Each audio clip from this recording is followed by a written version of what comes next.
Happy Friday, y'all. Today I want to discuss business. I'm going to share a few tips with you guys, a handful of tips to really push the brand out without thinking about the money aspect of it. So I want to really share my experience and kind of break down why you don't always need money. You don't always need a shit ton of money to start a business. All you need is a belief and some education, and read a few books. That really helps.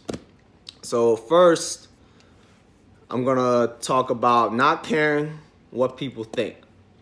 You can't care about what people think if you're about to start a business, because you're gonna get all the naysayers, you're gonna get all the negativity, you're gonna hear all that stuff from family and friends. Unless you become a millionaire, your first freaking minute of business, no one's gonna believe in you until you start doing it. You have to start, and you have to not care what people think. 2, you need to physically show up every day. So wherever your market is, wherever the events your market holds, you got to show up to those events. You got to show up to the environment. For me, obviously, gym over everything. I'm in the gym 24/7. People are always asking me, why you spend so much time in the gym? Why are you always at the gym all the time? That's not going to pay you. You're not making any money. Yeah, that's what you think. I'm out here with a bag full of GOE, selling GOE all day. I'm out here networking. If I'm not training, physically training, I'm out here speaking to people, going up to people all day. You know, when I was in California, I literally went to the gym early in the morning. I stayed there till night by myself with all the GOE gear, push it out to strangers.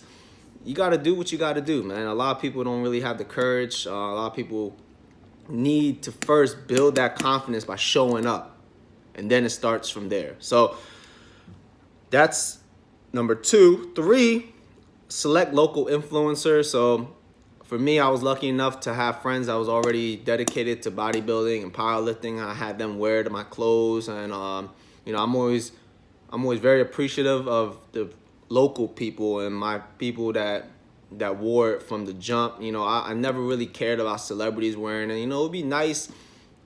Let's say The Rock wore my shit on Instagram, and I'm sure I'll become a freaking overnight success if something like that happened. But not everyone has the opportunity to meet a celebrity to wear the brand. So for me, it was local influencers, people who were popping locally, and you got to get people to got get people in your city, in your state, to represent your brand from where you came from. So that's very important. A lot of people don't get a lot of support from their hometown. For no matter what you do, you're an artist, entrepreneur, whatever you do, it's hard to get support from your hometown. So you should be very grateful if you ever get people locally to wear your stuff, and I'm always very, very grateful.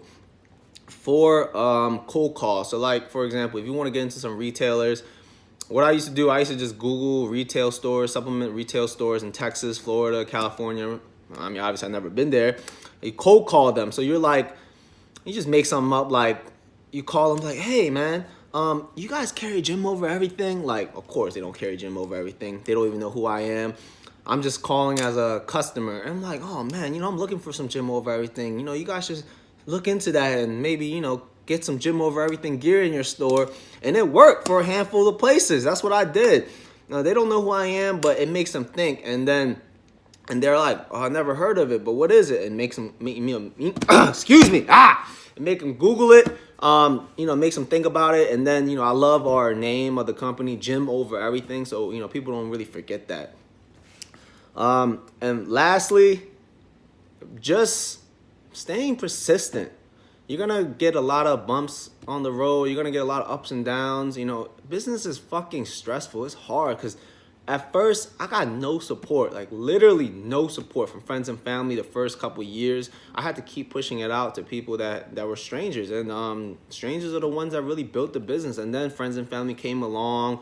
Of course, after we got better products, I've been very consistent, had people wear it. My body, my physique was actually catching up to my work ethic. So a lot of things start to come together at the right time, and that's how the business took off.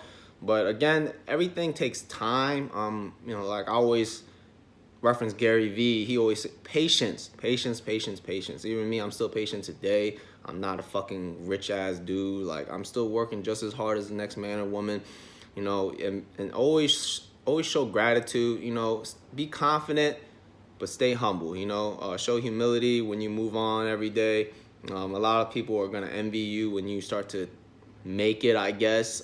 People think like I'm freaking rich or something. Like, yo, I work just as hard as you, man. Like, I don't understand what a lot of people think I'm doing. Like, entrepreneurship is the most stressful thing. Like, you gotta network, you gotta do the marketing. Even from going to trade shows, like I remember when I got an order for California for 1,000 shirts, I had to pick 7 boxes up and move them place to place by myself, catching an Uber, like going to events, gotta make sure that, you know, people don't steal your shit. And just a lot of physical hard work, man. Like making sure I'm on social media all the time, pushing out my personal brand, physically training, making sure the finances are always on point, just finding new ways to market. It's just my mind is everywhere, and that's why I do have a partner that holds me down. I do have people that help me out with finances. You know, I outsource a lot of my work these days because I'll admit to you guys, there's a lot of things I don't know how to do. What I'm really good at is networking and getting people to join together for a cause, and that's my specialty. I never really thought I was good at much, but until I got older, I'm very confident in what my skill set is now. So that's what I built my business on, and hopefully, you know, this video has enlightened you guys. Just very simple tips, that help you kind of move past that startup stage, or trying to get over that hump. So I appreciate you guys tuning in.